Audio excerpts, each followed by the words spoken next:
Hey everybody, Ed Homewood.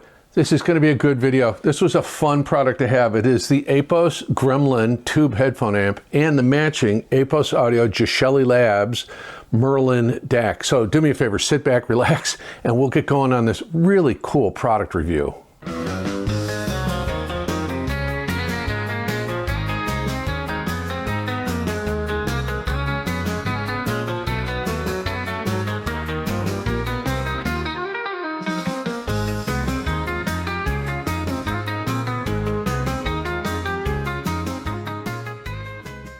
Well, before we get started, thanks to Apos Audio for sending me the Merlin and the Gremlin. They did send me the product, but all my opinions, conclusions, and statements are all my own. They had no influence over it, nor did they see the video before it was released. So again, thank you to Apos Audio for sending me the product. So I'm going to do both products in this review. We're going to talk about the tube headphone amp first, then we're going to talk about the Merlin DAC. I'm going to give you some close-up looks at it because I don't have to go inside. It's already an open architecture. But I want to show you some of the key components in it and a couple of songs that I use, but just how fascinating these two products are and how well they work together. So let's start off with the Apos Audio X Community Gremlin tube amp. So the Apos Audio X Community Gremlin tube amplifier. This is a $120 little beauty. It is a total steal. I'll put some specifications over here, but the basics are it is a fully Class A, it's a hybrid headphone amplifier. It produces 1250 milliwatts at 32 ohms. It is a fully balanced architecture. Now we'll take a look at the front, the back, and I don't have to really open it up because it's already in a plexiglass case, but we're going to talk about some of the components inside. But anyway, it is fully balanced. So on the back, you'll only find XLR inputs, and for the headphone connection, you'll only find a 4.4 millimeter balanced or a 4-pin XLR balance. Now, as you can see from the specifications, it's got great specs for those that matter. I don't care. It sounds amazing. We'll talk about that in a summary. The cool thing is it'll handle any headphone from 8 ohms to 600 ohms, and that's this hybrid. That's the tube preamp portion with a solid state output stage and a full Class A solid state output stage.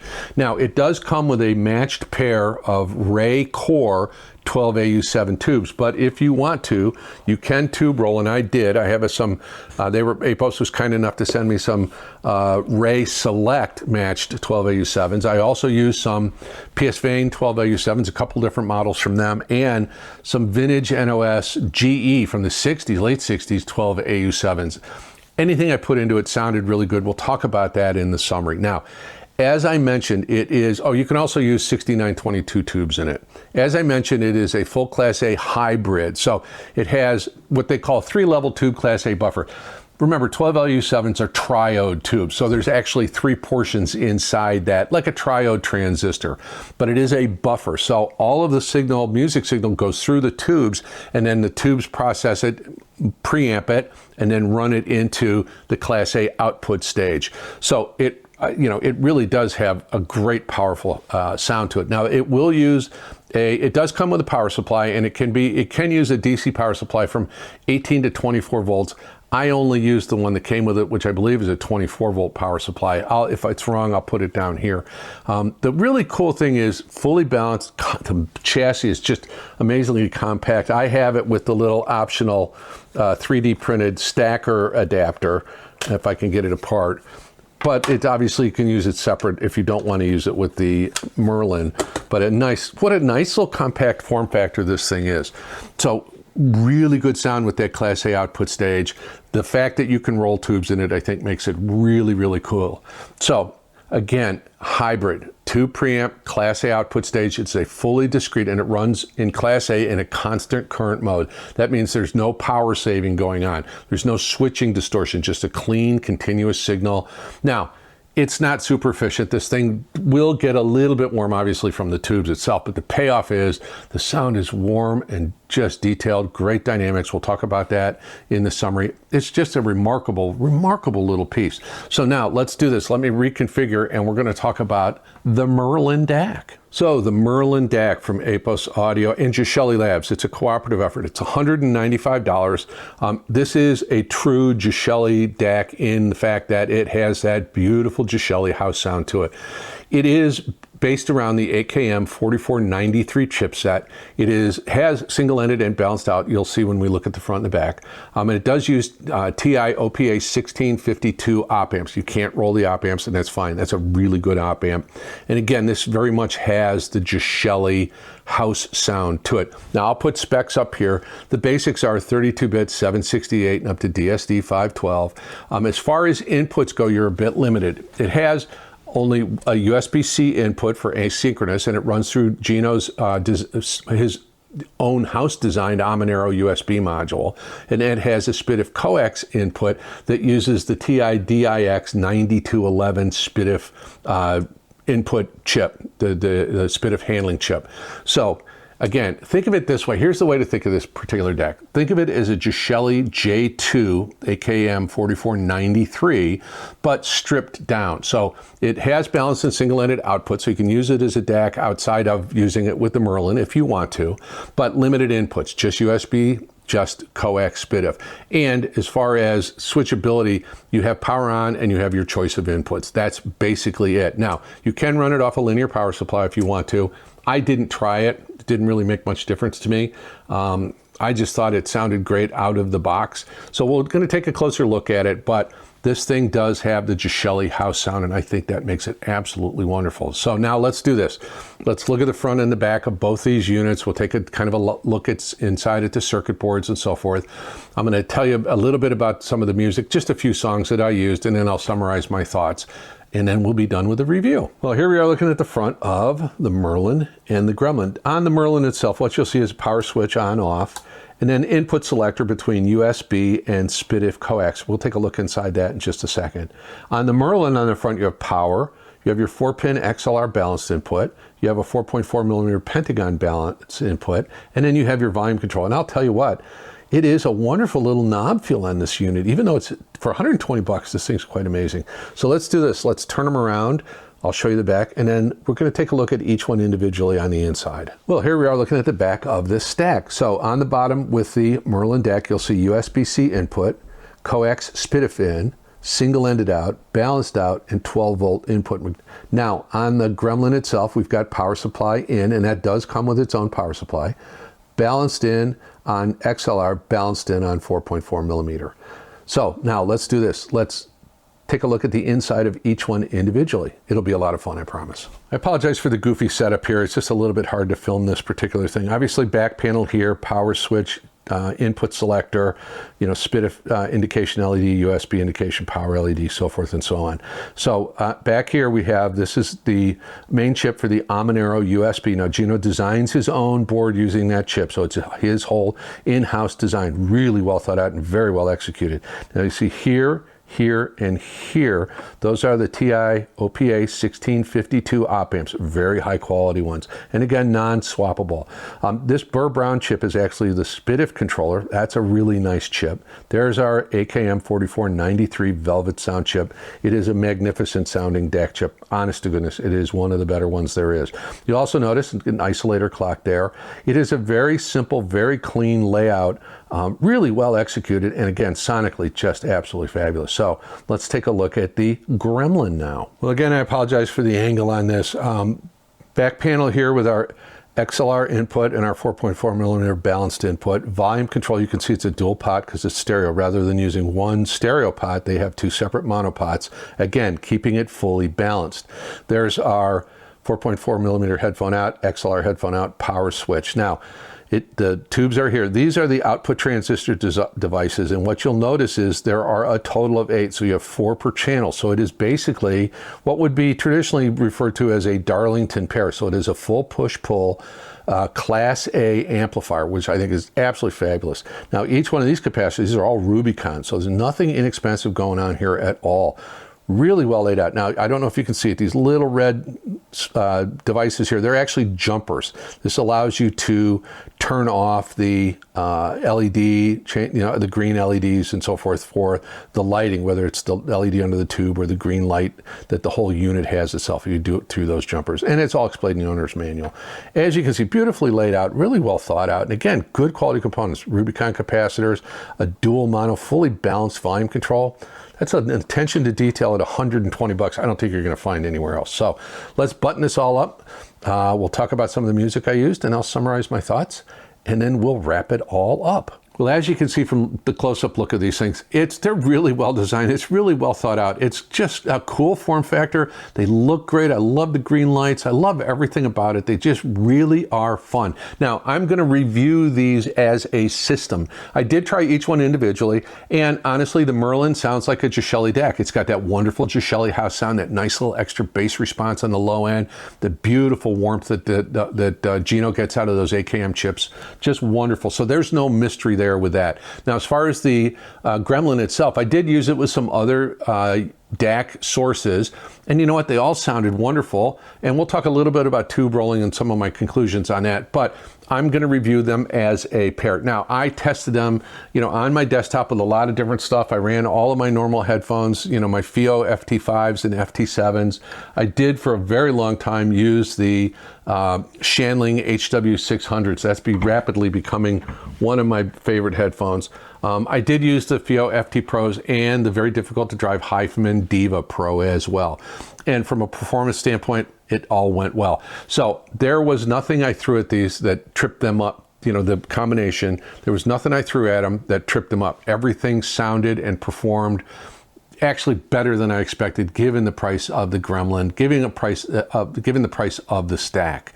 So let's do this. Let me tell you about a couple of songs, just a few that I used, and then I'm going to talk about how it sounded and tube rolling and all that other stuff. So give me just a minute to reconfigure. Well, the two tracks I'm going to talk about in this particular review live on my headphone hi-fi playlist. So you'll find a link to that in the video description.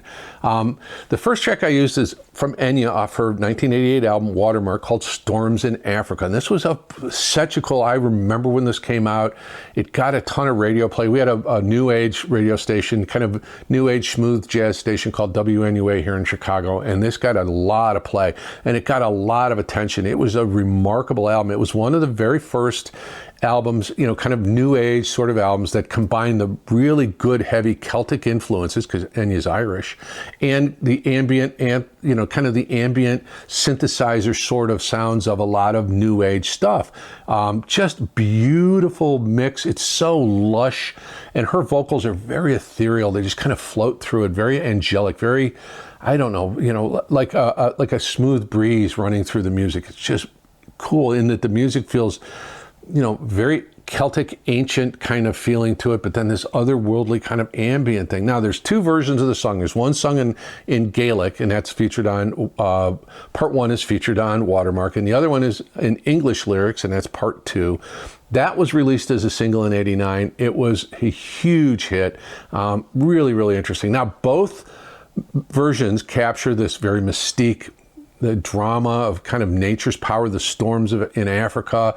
You get this feeling of these kind of thunderstorms rolling in and their power and their dynamic, feeling to it. This is a very dynamic track. This will give your system a good workout. It'll give your headphones a good workout. But the cool thing is just the ambient, the atmosphere that your brain lives in with your headphones on. It's just such a cool track. I really, really love this. And it launched Enya's career, and it became a really, really huge hit. That album was a huge hit for her. Orinoco Flow and all of those other great hits off of Watermark. So anyway, give this one a listen. It will swim around in your head, and it's just entertaining as hell. So the next track I used was this track from Hot House Flowers called I Can See Clearly Now, and it's obviously a cover of an original Johnny Nash song. If you're not familiar with Hot House Flowers, they were formed in Dublin, Ireland in 1985, and they're very much an Irish group, but they do roots rock, they do some great covers, they do some wonderful original stuff. They've really created this very distinctive sound where they combine kind of that great Celtic folk kind of feel to it, but with much more modern, much more kind of, like I said, roots rock sort of influence. Now, they had their debut album, People, in 1988 was a huge hit, especially in the British Isles, but also in Europe. They're really well known for their passionate live performances, and I can give you a great example of that. Those of you who are fans of the Grand Tour, the Top Gear boys, Jeremy, Richard, and James, will remember in the very first Amazon episode of the Grand Tour, as they're driving their Mustangs across America, across the desert, and they're going to Burning Man, guess what? Hot House Flowers are performing I Can See Clearly Now during that. So that'll give you a great idea. This version is really done well. It was originally written by Johnny Nash. He released it in 1972, and it was very much, and is still very much, kind of a soulful anthem. You know, it's full of hope and renewal. Now, the Hothouse Flowers, their cover is from 1990, and it was for a soundtrack for the film called Caged in Paradiso. Now, their version features a much more expansive, rootsy arrangement, much more folksy, much more gospel-tinged in its delivery. Great backup singers, great, you know, kind of chorus in the background going on. There's a lot of great emotion. There's the piano sounds, or just he's banging away on the piano. It really does reflect their kind of mix of Irish soul and rock. Now, it stays true to the original song's kind of uplifting message, but their version leans more into the textured kind of, you know, a very much more soulful vibe. Really wonderful. The vocals, the lead singer vocals, are just absolutely amazing. This is a great song. If you're not familiar with Hothouse Flowers, dig into their discography. They do some really great stuff. There's some wonderful music, and sometimes they kind of remind me of the Irish group. What was their name? I'll put it down here if I remember it. Classic, the Chieftains. And then also kind of some of the very good rootsy, you know, some of their music has a little bit of a Bruce Springsteen influence in it. Anyway, give them a listen, Hothouse Flowers. So as I mentioned, I'm going to review this as a system, as a stack of gear. But that said, if you're looking for just an inexpensive DAC, the Merlin is amazing all by itself. It is absolutely a Geshelli DAC through and through. Amazing sound. He gets the most out of those AKM chips. Just absolutely remarkable. And at $195 or whatever it is, if you just need a simple DAC and you're happy with just a USB in or a SPDIF in, this thing is really, really good, and it doesn't take up much space. Now, when you add in the Gremlin, there's where the magic, the two work together so well, so hand in hand. The Gremlin itself, the beautiful tube buffer, the full, you know, current design Class A output stage, you know, solid state output stage. It is dynamic, it is powerful. It feels like it has loads of power in reserve, even when you're jamming on it hard. Even when I was driving the Hifi Diva Pro, which is not an easy headphone to drive, it felt like it had all the power I needed. It would play way louder than I would ever listen to it, but the peaks, dynamics were just wonderful. The bass response, that rolling kind of thunder-like storm, you know, bass coming through, Storms in Africa, was super well detailed. There was a lot of articulation and there was great texture. I thought that the bass was, it felt effortless. It felt like it was very fast. A lot depended on the headphone too. The Shanlings or the FT5s from FIO have very good dynamic bass, very good low frequency response, articulate without being boomy. And I felt like the Merlin was able to give those headphones that low-end information that made it just so satisfying and so just really rewarding to listen to. And as you move up the frequency response range into the mid-bass area, drum kit the attack was beautiful. Piano, when he's banging on the left hand of the piano, that was just dynamic. Transients were really well produced. I thought the mid-range, especially, vocals were very well fleshed out, very natural in their sound. Good texture, good nuance. Again, transients well reproduced. It felt like it was coasting, even though it was reproducing huge dynamic swings. Just good power in reserve. Now, is it the most revealing headphone amp I've ever heard? No, and at $120 you don't expect that. But I will tell you, you could spend 2 times, maybe 3 times more than this and not get anything this good. There's a lot of great headphone amps out there based on the TI headphone amp chip. This isn't. This tube buffer on this brings it to a different level. And the fact that you can roll tubes, absolutely you can change the sound of this thing very, very simply. And so again, mid-range was beautiful, vocals were beautiful. I listened to a lot of other stuff other than the 2 tracks I talked about, you know, and there's a lot of stuff in that hi-fi headphone playlist. Female vocals and male vocals were really well produced. Male vocals, you know, kind of buzz skag sort of things, you got that great chest resonance. I thought it was very well detailed, and I thought extraordinarily pleasing and not fatiguing in any way. I could listen to this combination with a good pair of headphones for hours on end, no problem whatsoever. Just beautiful. High frequencies, beautifully detailed. Maybe a little bit soft, but that's right where I live. That's a sound I love. I want that smooth, warm, but very detailed sound, and I felt like I got that with this. I thought high frequencies I was getting almost all of it, more than enough to satisfy me. Great sense of room space and imaging and so forth. Now let's talk about the imaging. I think the addition of tubes gives it this holographic sound, this holographic head stage that was just really rewarding. Storms of Africa sounded expansive, sounded wonderful. And of course, anything with vocals, the vocalist lives in the middle of your head, but all of the other surrounding notes, especially in, I can see clearly now, you got this sense of a big room. You got this sense of all the musicians were there together, playing together, and it was just so rewarding, so wonderful. Now, let's talk about tube rolling. It comes out of the box with a set of Ray Core, a matched pair of Ray Core 12AU7s. That's their entry-level tube. It's very good tube. Sounds really rewarding, very nice. For an entry-level tube, very good. Now, in comparison, I did use a pair of kind of off-the-shelf standard PS Vane 12AU7s, as well as PS Vane Horizon 12AU7s, and I'll compare that in a second. So the entry-level PS Vanes and the entry-level Ray Selects, virtually identical. Honestly, I think they're come out of the same factory. They sound very, very identical. So the core tubes that come from Ray with these, they're fine tube. You don't need to consider anything in the entry level on that. When you move up to the Ray Select, and I move up to the Horizon, the PS Vane Horizon 12AU7s compared to the Ray Select, I would give a little bit of an edge to the Ray Select. I thought they revealed a little more detail. They had a little bit more of a dynamic range to them, although the Horizons are quite good. I thought the matched Selects were just a smidge better. Now, when I put in the NOS, the new old stock GE from the late 60s, early 70s, 12AU7s there, I think an old mil-spec tube, man alive, did things start to change dramatically. They're not an easy tube to find. They're not difficult, they're not expensive if you can find them. But anyway, that was really wonderful. That added a sense of warmth and detail that was a little bit better than the Ray Select. It was better than the Horizon, the PS Vane Horizons, but the head stage, the holographic sound stage, just expanded even more with those NOS GE tubes.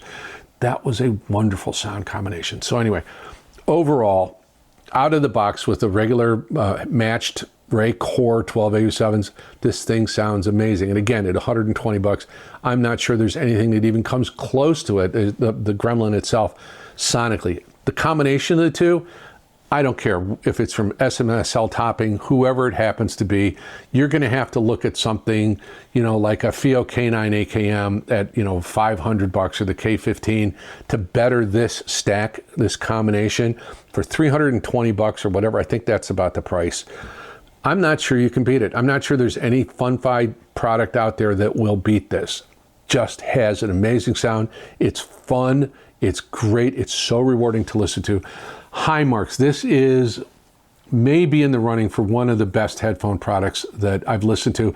And from a value standpoint, again, I don't think any headphone amp DAC combo under 500 bucks will even touch this thing. Not even a little bit. So again, just a wonderful piece. Well, as we wrap things up, again, a big shout out to the folks at Apos Audio for providing me with these two wonderful devices. Again, Apos Audio provided the product, but all my opinions and conclusions are my own, and Apos Audio had no influence over any of it, and nor did they see the video before you guys did. So anyway, that's that. Well, hopefully you enjoyed the video as much as I enjoyed filming it. It is a wonderful little product. Hopefully you'd be willing to give me a like. Hopefully you'd be willing to hit the bell notification so you get a notification whenever I drop a video. Hopefully you'd be willing to donate your subscription. About 60% of you who watch my videos are not subscribed, and it would help the channel immensely. As my subscriber base grows, more and more manufacturers, distributors, and companies that make hi-fi gear are willing to send me fun stuff. And I've got a ton of fun stuff here. You've seen some of it. I got more coming. There's some great videos on the way. So your subscription does help that. I would like to take a moment to thank my channel members and my subscribers. Guys, your support has been just absolutely marvelous. Thank you so much. It has helped this channel grow, and I thank you. There will be, in the spirit of full disclosure, an Apos Audio affiliate link for both the Merlin and the Gremlin in the pinned comment and in the video description. If you're interested in purchasing those, I would appreciate that. There is a membership link in the pinned comment and video description. There will be a link to both Tidal and Qobuz versions of the headphone hi-fi playlist I used in this review. There's some additional affiliate links in the video description. Comment, let me know your thoughts on all of this. Have I covered everything? I think I have. Please like, subscribe, comment, follow me on Instagram. That's it. My name is Ed Homewood. This is the Old Guy Hi-Fi channel. And again, it's now your duty to yourself to just sit back, put on some beautiful music that you love, and just enjoy it. Thank you so much for your time. I really appreciate it. I really hope you have a wonderful day.